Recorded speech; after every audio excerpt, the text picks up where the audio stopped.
What's up, ladies and gentlemen? Welcome back to another episode of the Tap In Podcast. This is your host, Hutch, and with me, as always, are my co-hosts, Julius and Mateo. And today, for me personally, is a sad day, guys. I'm not gonna lie to you. My team got its ass beat, but say that for later. But first, we're going to be covering the games that happened yesterday that were admittedly very shocking, except for one: Arsenal versus Coventry, Hull versus Man United, and Brentford versus Spurs. Now, two of us, Mateo and Julius, were wrong about the Spurs. Yes, last week. What can I say? You spend that much money just like how we thought with Liverpool the year before. We anticipated. I mean, it has to get better, right? You would Apparently, think. it doesn't. Yeah. But I said last week, you can't Yeah. buy wins. You can't, money can't dig you out of Well, every they hole. also had a new coach that put a little light, a little aggression into the team. Yeah, I saw none of that during that game. They that's looked pretty like defensively very underwhelming. And even though in attack more there was more energy behind their attacks.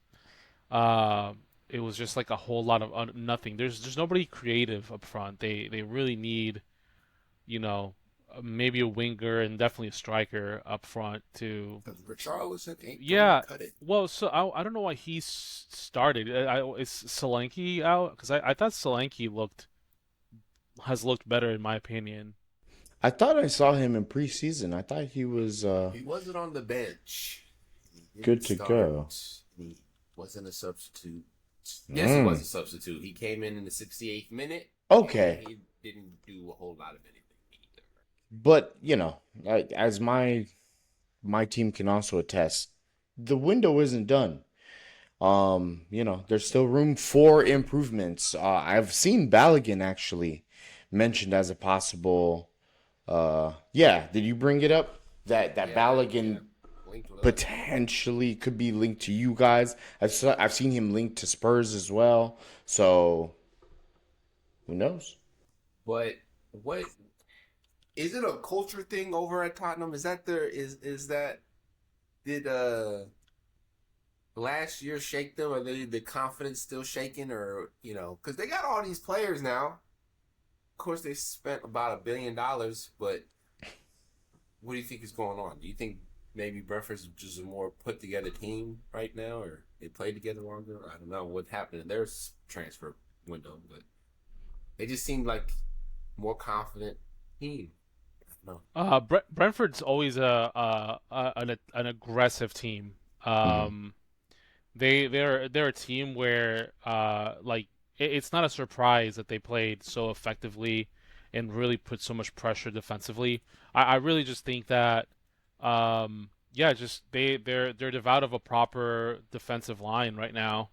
I think Poro was not playing as well. I know that he's Mhm. can't be very impactful, so they're missing players still, but um, even then, like, Van Hecke is great, Senesi's great, typically.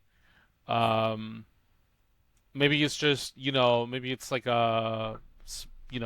getting the rust off. Maybe the first game was, they were still in like the preseason, downshift, and now they're like, oh shit, we actually have to proper play. So I don't know. Did it? I really can't tell you because I really thought that with all the moves that they were doing, that they were for sure not going to look so poor, and then I they looked exactly like old Spurs. Yeah, and I agree, and I think the same thing that has plagued them in past seasons is continuing to happen. I'm looking right now at their injured and suspended players. Mickey Van de Ven, probably their best center back, especially now that Romero is off. Pedro Pro, like you said, Kulusevski, who's one of their chief creators, out till early September. All three of those are from early September. Javi Simmons, he has an ACL injury till at Yep. least February. Kudus, he's back in training, but he's still listed as an injured player. And then Odebear. So I mean, I think they did do really good business. I'm actually impressed that their board pushed all those signings through, but just not much to really build off of. Well, I mean, you would expect them to be able to build off of it, but they're not showing any results yet. But like you said, Brentford are very good. They're very attacking. They had one of the highest goal scorers last season, Igor Thiago. The underwhelming World Cup, basically got hooked after the first game. Didn't see the Brazil side again, but I mean, yeah, he's still back at it, and I mean, they he did miss a pen, so he didn't really look yeah. good this game either. I think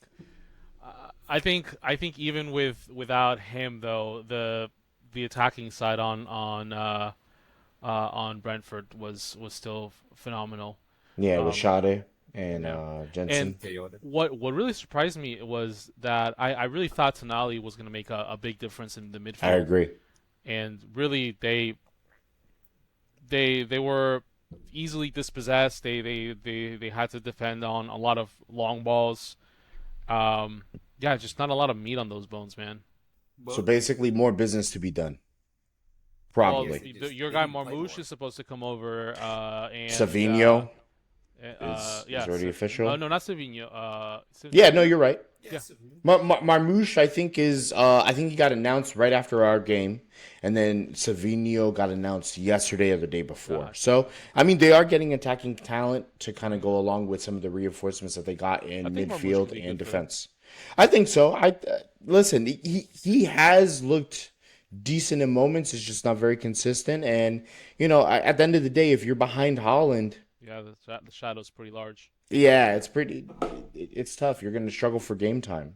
Hmm. Savinho, I don't know why the hell they paid that 85 million or whatever it was, but the ink is For dry two on that Premier League contract. goals in like 2 years. Yes, exactly. Why That's were they nice. so dead set? And this is the second summer in a row that they're like heavily linked to him. Good luck to him. Some Hope, statistics guy was like, the statistics is statisticking, man. this guy. He gets Maybe. more minutes. And it really could be that. It could be maybe the system suits them better over in Tottenham, but we'll see. I can see Deserby. I still have confidence in him as a coach, despite this, very underwhelming result. But we'll see. We'll see. We'll see. But another shocker, probably more shocking than Spurs Brentford, is Hull City, the Bumblebee Maul- team. Mauling. Absolutely. I saw that video. I was like, oh my gosh, what is that? I was like, hey, The one. Tigers.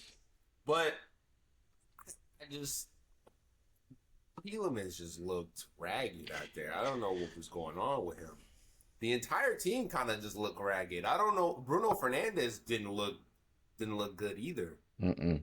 The whole team just did not look good. I don't understand why not. I mean, maybe they underestimated the whole city. Maybe they came in thinking, oh, we got a newly promoted side.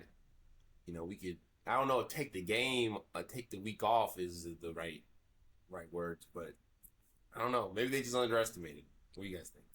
You go first, Mateo. I think you're probably right.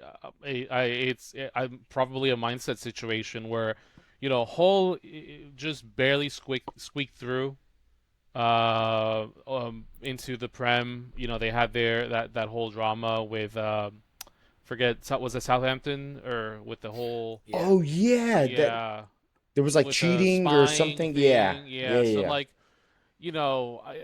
maybe as a United player, you're thinking you can phone it in, um, but Hull on the other side has something to prove, right? Like, Mhm. they know that, any team that is gonna underestimate a recently promoted side. They're always going to think it's going to be an easy game, and that's usually the games that catch you, right? Like, as a Chelsea fan, I know that firsthand. Where, well, last season we beat Barcelona over the week, on a Wednesday, and then on a Saturday, we get whooped by, Southampton, or not, or Sunderland, or whatever. So it could really be that. I thought we were gonna get a lot more out of Santos too. I'm a big fan of Mhm. Santos. Um, yeah, again, I think it's a lot of like, promising, and they had a lot of opportunities that just they weren't able to capitalize on. Their Hull's defensive line was very very solid. They were deep. I think they played like a 5-4-1 or something like that, which is always impossibly difficult no matter who you are as a team. So it really is just it could also just be this was their day, and it wasn't United's. They're playing at home. It looks like they have very devoted fans, however silly their banter might be. But uh, it was interesting nonetheless. I mean, it was a very successful hate watch for me this weekend with Tottenham and United getting hurt. But I don't want to get too cocky because I'm playing on Monday, and I certainly don't want to be uh, putting bad karma on my side. So yeah, it's hard to say. Yeah, and I think that is very disappointing because you're right. They probably did underestimate them, but you consider the ending to the season that United had, where Carrick came in and basically had the best record for the second half of the season. Betting in new players. He's a former player with a ton of experience. He knows a lot of these guys. He's been in the building for a long time. You would expect them to continue to kick on. He's been backed a little bit on in the summer, not as extensively as, what we saw with Spurs or some other teams. But, he got two new midfielders, and you're right. Tielemans and Santos got hooked like right after halftime, right? Or like in the early on in the second half, and that's after going two down to was it two headed goals from center backs? Yeah. That's Yeah. that's crazy. I mean that's really really poor. But I definitely watched this one in highlights. I wasn't able to catch the full game, but from what I saw, United were getting plenty of chances, but it was abysmal defending and then just not making the most out of some of their goals. Because I think the whole City Maguire goal, I saw a put a pick clip. on his own guy. Yeah, you see, okay, that's exactly what I was to bring up. Maguire was holding Mazraoui Yeah. like at the corner, and he was like, "Yeah, no, you ain't going nowhere." Oh fuck. And then the Oh, goal, bald head. like, I thought you were Tiago, and yeah, clearly it wasn't.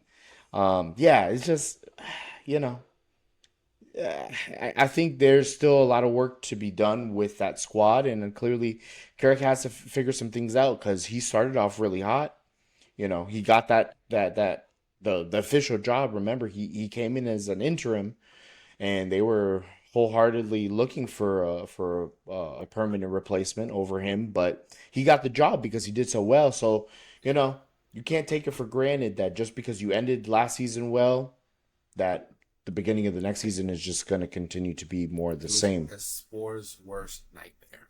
Yeah, for real. Yeah, for I real. mean, true, because he was very skeptical when we were talking to him a couple weeks back. That's very true. And that game kind of just confirmed his worst nightmares. Because he was talking about how he doesn't think that the midfield had enough, and the midfield didn't look good enough. So I wonder how he's feeling about that. That's very But true. I forgot to mention for the Tottenham Spurs game. Did you guys see the clip of the Brentford's fans were chanting Thomas Frank Thomas Frank. Yeah. is laughing at you, and I was like, That's kind of sting. that's gotta sting. That's gotta sting because they didn't do no better than when he was the manager. Yeah, exactly. It's Exactly. gotta hurt. All right, well, moving on to the next game, where I think all three of us are probably the only thing we might have got correct in our predictions is Arsenal gave an absolute beatdown on Coventry City. Poor Coventry City. They didn't deserve any of that. But they look pretty dominant and will probably continue to be dominant for the rest of the season. And by how everybody else looked this weekend, I don't see anybody challenging. At the end of this thing, sadly enough, Julius, did you watch the game? I did watch this game. I watched this game. It was on a Friday night for us. And the reality is I saw it in the Community Shield the week before. They look free. They look like they're doing the sort of fun, entertaining football that they were doing like maybe 2, 3 seasons ago. But sadly, that wasn't enough. They had to get hella defensive and really rely on set pieces, which ultimately got them over the line. I'm not saying that in a derisive way, but I'm saying that they changed their style, and it seems like they're almost going back because there's a freedom now that they have achieved their ultimate goal of winning the Premier League. They just look kind of open and free. Now, I think we all need to caveat this because, since I was the only game on Friday, it was seen in isolation, and everyone was like, oh, they're going to walk it. They just whooped City's ass. Now, look, they did it to Coventry. Let's remember, Coventry just got promoted. Now, we were all also, a lot of the podcasts out there were also saying that Coventry is probably going to be the best of the three promoted teams. It's not looking like it, at least off of one result. But they had, they completely dominated. They look great in the midfield again. Zolis was again looking great. Havertz is scoring. Odegaard looks like I think that Norway campaign during the World Cup unlocked a lot of people, but especially Odegaard. He seems like he's a lot more carefree. That's what a lot of people have been saying. Yeah, let me look. Let me look at the A lot lineup of podcasts itself. have been talking about that. That now that pressure is gone from winning the league, and now he don't got to worry about any of that. He can just play how he wants to. So, We can have fun again, so basically. yeah, have fun. Yeah. Same with Saka, I think. Mm-hmm. I think he might have a pretty good season now that he doesn't have to shoulder the burden of not making the Premier League anymore or winning the Premier League. Which good because I like Saka as a player. Yeah, I agree. I agree. And we've talked a lot about these like quote unquote star boys, how some of them have, your boy Mateo, my boy Foden, despite some of the comments I read from some of the clips last week. I do like Foden. But like Saka, there's a lot of pressure on these guys that come through academies. I know Cole Palmer is in exactly the same situation, but these young English stars where there's a lot of pressure put on them, and they get a lot of minutes very early on, and sometimes they tend to peter out or they get a little burnt out.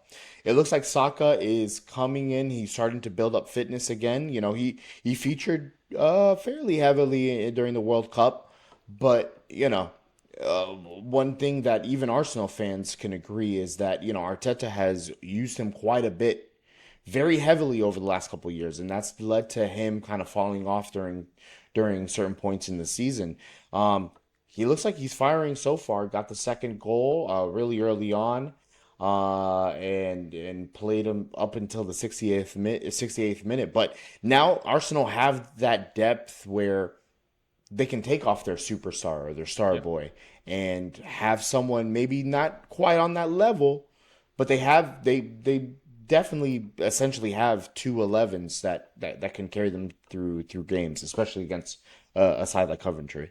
And this is like everybody in the league's worst nightmare is an Arsenal team playing carefree and creative. Yeah, Because last season we were like, if they could just find that creativity, they'll walk away with it. And it looks like they found it out. And I don't know how I feel about that. I don't like that. I yeah. want to have a team to hate. I mean, you can still Still hate hate them. 'em. It's just, yeah. I It's hate now the fans, not the now they make you players. more disappointed. I went to a Jamaican restaurant, and somebody came in with an Arsenal Champions 26 shirt, Nice. and I'm not gonna lie, I was fuming a little bit. I I went definitely don't to. want to see Arsenal Champions 27. Oh no, me neither. I went to Universal This over the team. weekend and I saw a bunch of the same exact jersey. It's like they all coordinated. They knew it was coming after that good result on Friday. You can't have that, bro. Mm-mm. I can't. I can't. I want something to happen. No, I don't want anybody injured. But Let's go if some, Hull. Yeah, I was gonna say, be careful, James. Listen, you're dealing with bad juju. You don't want to man, bring more upon yourself right now. let's Yeah, just say the bad karma. Monstars shouldn't play basketball. If you understand my reference. I All got right. you. Space Jam. Space Jam. All right, now we move into a more depressing conversation that we have to have here, or that I have to have. You know, I, a lot of my sports teams in general, for the most part, over the last like 15 years of like my life, long time as I can remember, have not really been that good. So when I see Aston Villa playing horrible, I'm just like, not this team too. Because last year, after the first few weeks, they started finding their groove, and I'm like, okay, let's go. We could beat some here. And then they come out this season 4-0, and I'm just like, oh great, another one of my teammates. I remember one of my teams that are terrible, but I don't know You what gotta the deal was. you gotta land on the sword for us and start rooting for Arsenal. Let's not do that. I don't. That's the last thing I want. Although if I do that, I will become one of those annoying fans that we talk about all the time. We're gonna win the. We're gonna win Another one. We're gonna win the quad. DJ Khaled. We're gonna win the quad. We the best. But no, we played Brighton today, and right off the get go, Kissimmee team. I saw there was a watch along. Yeah, not a I lot of saw people that showed on. up. Oh, you did? Showed up. No, I saw photos posted. I was like, damn. I could have gone. I got a Brighton kid with says Kissimmee on the Good side. man. why do you have a Brighton? Because it says Kissimmee on the side. That's where we're from. Fair enough, I guess. So random. But off the bat, we did look okay for the first 5 to 7 minutes. We had the ball most of that time. Of course, it was only 5 minutes, not a lot of time. But we had pressure offensively. We had a couple shots on, and then their kicker or goalie had a terrible error, and he just like kind of kicked it like to Buendia immediately on accident, and Buendia missed wide left of the goal, even though the left side of the goal was wide open. He just left side, which is like that was first off that was a alarm bells in my head. I'm like, why is he starting at striker? Where is Ollie Watkins? Come to find out, Ollie Watkins isn't even on the bench this game. He's probably holding out so that we sell him to Saudi Arabian team. But we still had another striker on the bench. Even though Majo's out with an injury, and so is Tammy Abraham. He's also out with an injury. But we had Allison on the bench who plays striker. And I don't know why I don't know, maybe he didn't, he's like 19, 20 years, maybe he's too young, didn't have enough experience. I don't know what the reasoning there was. But after that first goal, it was tee off. Floodgates was open. I think I want to say the second goal was one of the worst things I've ever seen happen in like mistake-wise in my life. I think it was Pau Torres. It was a double nut punch. Both of our center backs contributed to a goal against us.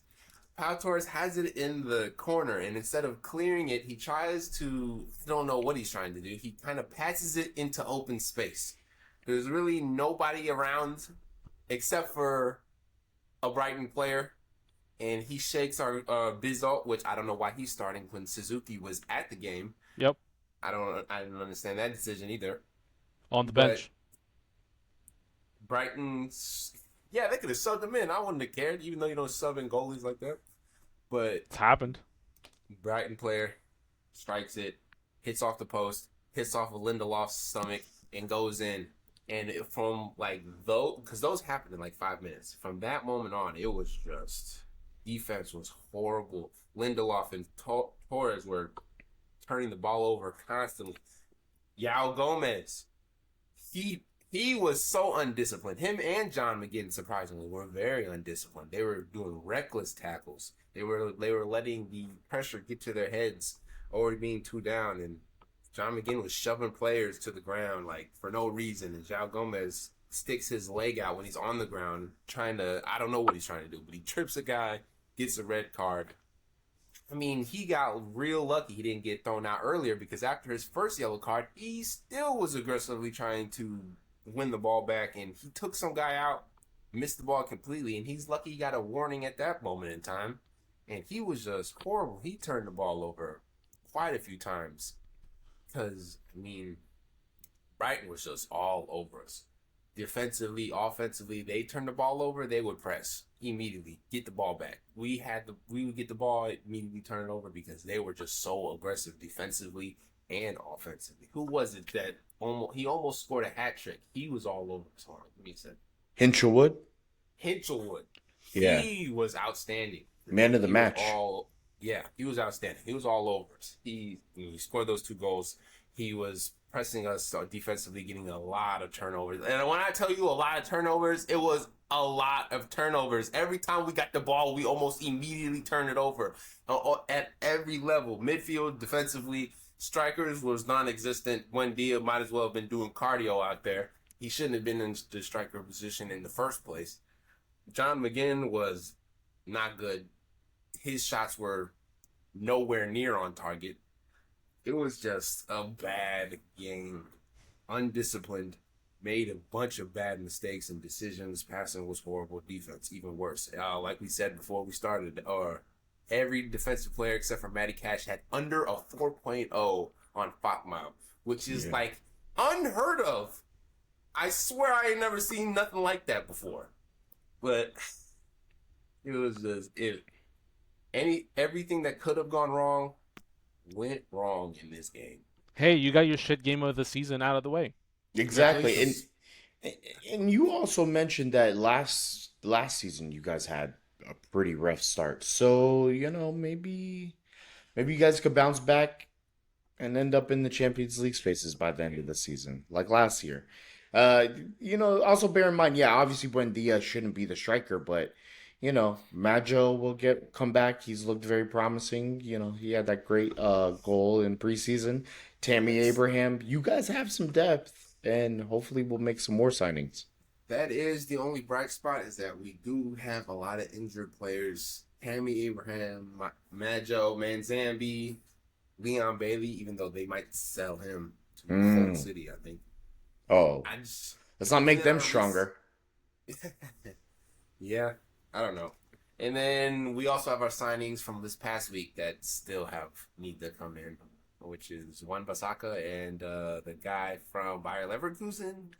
No, he's from Bayern. Goretzka, right? Leon Goretzka. So it's Juan Basaka, Goretzka. Who is the other guy? We got a left back. He has some allegations against him. Oh. Let me see. Did he play today? He did. Rugery. Okay, he played. But okay. Still, and we have to sell. I don't know what's going on with Ali Watkins. I'm assuming that he's going to be sold to Al Hilal. I think it is. So I'm still hoping that we get a big signing. A signing. Maybe Nicholas Jackson. Maybe who'd you say earlier? Oh, Balogun, right? Balogun. Yeah. I'm just hoping for something. Well, because it's not looking too great right now. You guys did just make 70 million off of Konsa, which I wish you guys wouldn't have sold them to Arsenal, but that's good money for a 29-year-old. Yeah. So reinvest it in where you need. Hopefully that'll happen sooner rather than later. It needs to happen sooner rather than later, because what happened today was an abomination on all levels. It was bad, because if we play like that in Champions, it's gonna be a long season. Oh yeah. Long season. Or short. But Julius, you guys had a better day than us. It almost wasn't. It almost wasn't. 100%. I would have taken a goal. At least you guys won. Yeah, no, that's fair. And I would have, listen, up until the 70th minute, I would have just taken the goal as well. Because, let's just start from the top. It was an interesting game. The lineup came out pretty early. There was a couple of things that broke right before the game happened. We finally got Buwadi over the line. Jesus Christ, we've been talking about that guy since June. I can only hope that, that price tag is justified and, he gives us some of that depth in midfield. And I mean, essentially at this point, he's coming in to be a starter because there was some weird things going on in the lineup itself. Essentially, we had a back four. Uh, but it didn't actually work that way in practice. There was some weird exclusions. Lewis was in the midfield. Supposedly, he kind of played as a right back, right winger. Gahey was dropping in as like the CDM next to Anderson to give Anderson some more license to go forward. We talked about that before, I think, in one of our transfer shows during the preseason, that I, at least from what I've seen, the little bit I saw of him at Nottingham Forest and throughout the World Cup, it seems like he can do the job at the six. But I think he does his best work in the eight, going forward, bombing forward, and it seems like he can put in a good cross. There was even mentioned in the commentary that there was some De Bruyne-esque crosses. Let's relax. Let's let the guy. Yeah, there was talk about it because he goes on to the right half space. Yeah, I'm not saying that. De Bruyne breathes too. Some Does rich that guy white guy breathe said like that. De Bruyne? Huh? Yeah, I bet they both breathe. Does that make him like De Bruyne then too? Apparently, I don't He know. eats like De Bruyne too. I've heard, and He I've heard that he runs. He sleeps has like two him legs. too.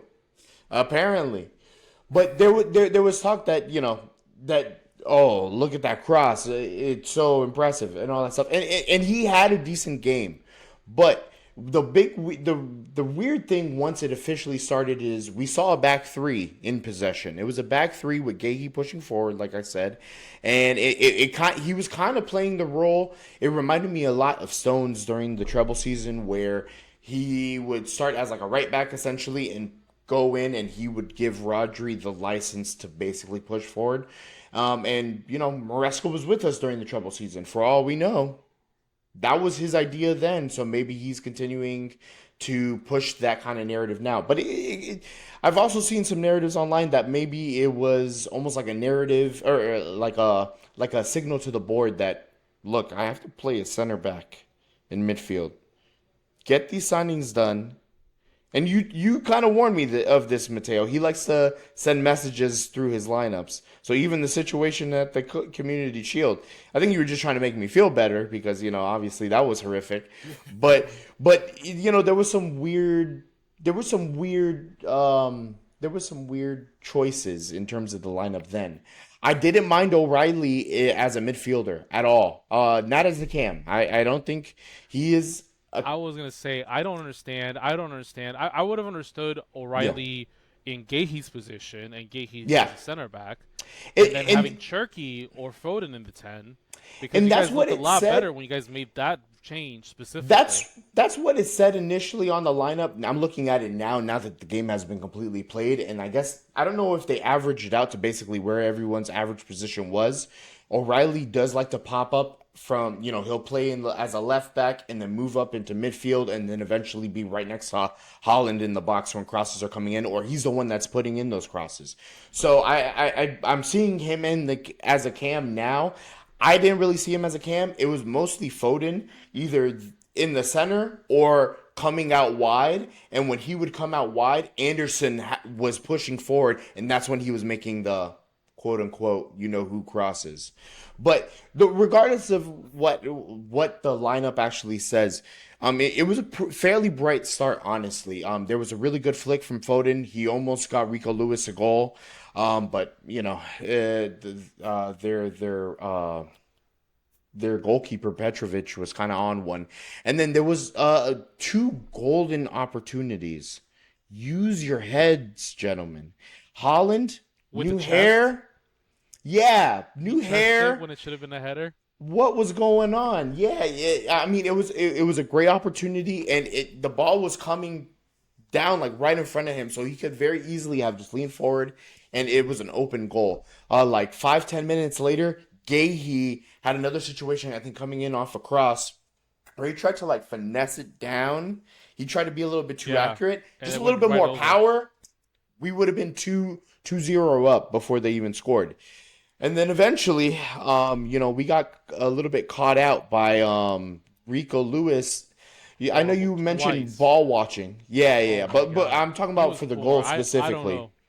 It seemed like he was trying to get tighter or like closer to the action, but he completely voided his space. Like Man, you if you're have to gonna mark have your your man. hold on, You're hold on. If you're gonna have your back three and you're the guy that's playing going into the midfield and coming back, then go back into your position. We don't need more defenders in the box. Stay wide, cover Tavernier, but he did the exact opposite. He completely let Tavernier go. The cross came across, and Tavernier was wide open, went right across goal, and of course they scored their goal. Sorry, almost got. go ahead, Mateo. I was gonna say he did that twice. He almost y'all got Yeah, scored. Almost got scored on like that twice. Like well, yes, back to back. yeah. Again, from Rico Lewis. Love the Yep, guy. Rico I Lewis. don't know if he's quite the level. I do think that especially again, I was trying to analyze it as I was watching the game based off of like the lineup that came out when the game first started. They had him in midfield. I think because of the size, and he can be tenacious, but he doesn't quite have the footwork or the finesse. But I think they're trying to make him into almost a Bernardo replacement, where he's just a little pest that will show up. He can maybe get out of a corner. He has some defensive nous, even if he doesn't have the frame for it. But I don't think it's working. And hopefully now with Buwadi coming in, if we continue to keep O'Reilly in the midfield, O'Reilly can be that pest. Buwadi can be the base, and then Anderson can be the 8 that can bomb forward, put in a good cross, maybe get a shot off. But honestly, I have to say, Gahey did a decent job, all things being considered. One of the main reasons that we got him from Crystal Palace was for his range of, his ability to pass, basically, and we saw that in droves throughout the game. But really, the game didn't change. Us especially being down until Turkey came on. Turkey, guys, Turkey Magician. without a doubt, immediately looked more alive when Turkey was there. There is definitely a way that we can fit Turkey and Foden into the team at the same time. If Put Turkey at the 10. I think Turkey should be in the 10, and then we should put Foden out on the right. At least until Doku gets there, and then, I mean, if we're gonna do this back three, box four, three in the front, Anderson, Buwadi, O'Reilly, Turkey, or you could do Turkey, Foden, and then have your traditional front three when we have Doku back, or if we get another winger, or if we introduce this McAdoo guy. I think there's ways that there's some tooling out that needs to be figured out by Maresco over the next couple of weeks. Where, the, you know, I'm also thinking the fact that I was responding to comments late last night, and people really no, but for real, people really didn't like my take on Foden. But I want to see Foden succeed. But we have to be honest, y'all. He's miles off it, and Sell him? no, definitely not sell him. He's an academy product. He does have a role to play, but Turkey Yeah, showed in you like Al Hilal, no? hilarious. But worry about your 10, okay? We'll see what he does tomorrow. We'll see what he does tomorrow. But Turkey, within 27 minutes of being on the pitch, got 2 assists. Foden was there almost the entire game. Didn't do much. A half chance for what's his name, for Rico Lewis. I just Money for him, man. for Turkey, we paid like No, 35. Oh, for Foden? Well, yeah, somebody, yeah, you would. Yeah. Maybe that's the future. But, Gahey eventually got his equalizer. That was an assist from off of Turkey, I think a Turkey cross or a Turkey corner. And then Turkey just came up with just he finds himself in these spaces surrounded by like 4 or 5 defenders, and he can just finesse his way through and then slip the ball in for Vardio, who handsome Mateo, like the most beautiful touch. Like he kind of like flicked it behind him and like turned, and then just passed it into the bottom left corner, and the goalkeeper was rooted to the spot.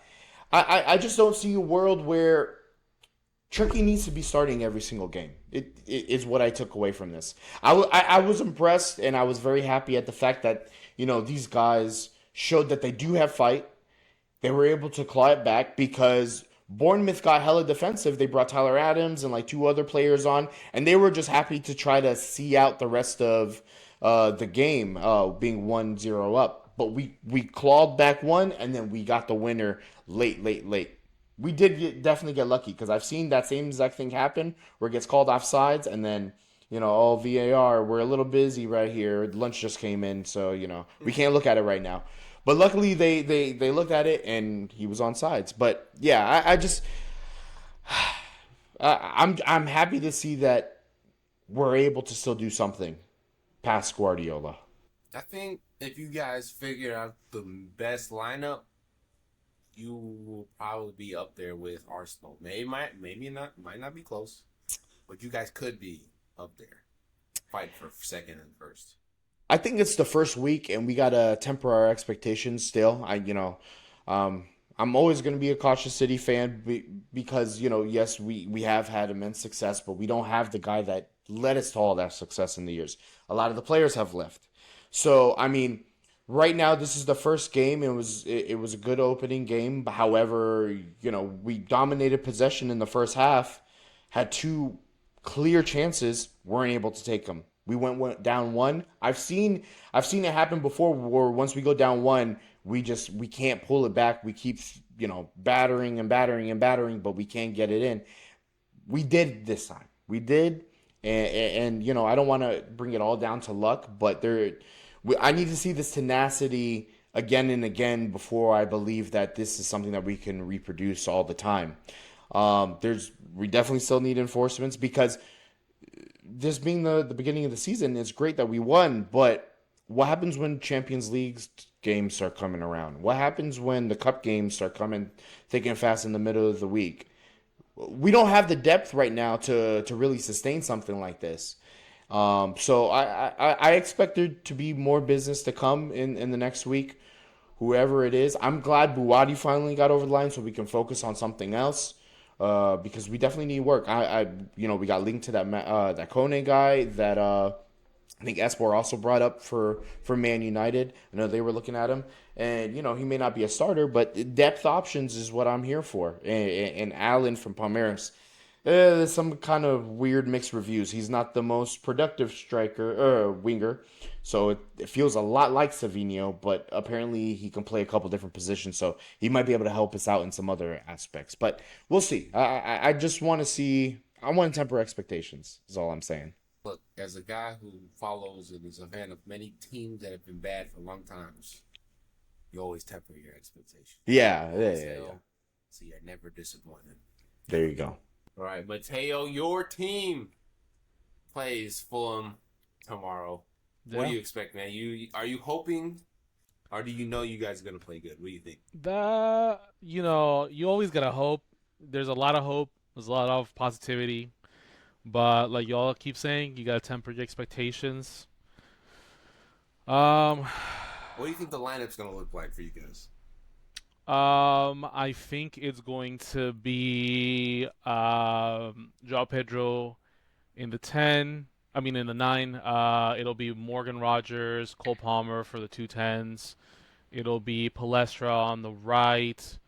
Probably Pedro Neto on the left wing back and right wing backs. Caicedo and Lavia maybe. Unless he wants to play. I mean I could see a world where it's Caicedo with Enzo. Yeah. So it'll be Caicedo and Enzo or Caicedo and Lavia depending on how the market, what they're doing in the background for Enzo. And then it'll probably be Lacroix in the center, Reece James in the right, and Levi Colwell in the left, and then obviously Robert Sanchez in the back. Bro, you need a job at Fat Mob. That's exactly what they That's the predicted. exact lineup. That was the Really? exact lineup. I was looking at it. I was like, Palestra. Oh, okay. Like to a T. Oh fuck! Oh Yeah, thanks. with Lavia. And how do you feel? We didn't talk about this in our own personal chats and stuff like that. But like, how do you feel about Enzo getting booed? Do you think that's justified? I mean, Yeah, I we're definitely flirting with him, understand it, but but he also had his name sung like literally 5 minutes later. So I Chelsea think fans. I think the fan base is split. I think Yeah. I understand. I mean, Enzo, there's a lot to boo Enzo for, from all the way in the past, during the first World Cup or his first World Cup with the racist Oh yeah. The song. songs, and then in this one where he scored against England and mocked English players. I mean, we have Barcola too, and he literally got slapped by Bellingham for being a little shithead. So it's part of kind of like the Really? theme. Oh, He does Barco. Have turn. England Yeah. fans never been racist? Come Right, right. on. Well, I guess the point being that like all of that plus the fact that he's been, selling himself to other teams all of last Hmm. season, That's fair. That's kind gonna of puts leave a a bad sour taste in taste. anybody's Yeah, mouth. but that part of it though, I don't really blame him for twerking for Real Madrid, right? Like I Yeah. think that how chaotic things have been for him, he's been there for what 2, 3 seasons now. He's been promised a lot of stuff. He's been promised to build a team around him. He had a good relationship with Enzo Maresca, and he thought that he got fired by the board, which really put him, made a lot of decisions a lot easier for some of the players. Obviously, Cucurella was one of the reasons. One of the reasons he left was uh, Enzo Maresca getting sacked and all the chaos as well. So I don't blame him. I don't know how productive that is for us though. Meaning like, do you really want to like he's playing for your team regardless. Hmm. Do you want to granted that was a preseason game, right? So if you're going to boo him then. But during a game that counts, don't boo him. Don't boo because it's going to feel like you're booing the team. Let other people. He's gonna get booed by every single English team we're gonna be going head to against. Don't add to it, right? Um, so I get it, but I wouldn't personally do it. I mean, there's a lot about him to hate, but he was one of our best, most productive players last season. He works very very hard. He's very attacking. He has his deficits. He's not great defensively. He can't be his man often. And I feel like sometimes Caicedo has to kind of cover for some of those drawbacks, which makes him kind of look not as good, not as because he's also great when you push him forwards, Hmm. right? For He sure. literally fed Joao Pedro like a goal early last season when he was kind of slowed down. So I don't know. I wouldn't do it, but You and wouldn't start honestly, him? if he stays, I would start him. I would start him. Oh. I think he's good.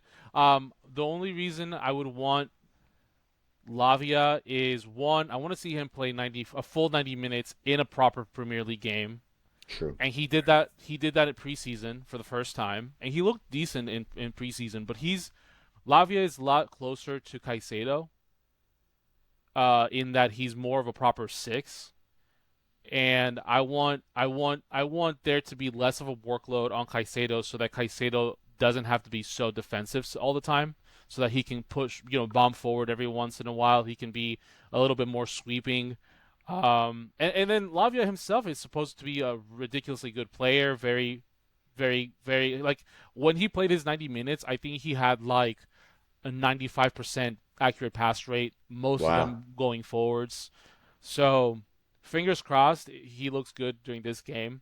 I'm extremely hopeful. Like this preseason, every single complaint that I've heard from Chelsea fans has pretty much been taken care of. Right? We went from a coach to a manager. We got literally the best manager that was available. Yeah. We've purchased great. We've got great signings in attacking, defensively. I mean, we've been able to sell a bunch of the players that we felt like were or loan a lot of the players that were heavier weights. I'm seeing Joao Pedro being very productive in preseason, which again preseason, and then you play your first uh, game, and all of a sudden you forget how to do anything. But there's a lot of hope, is what I'm saying. So I honestly want to.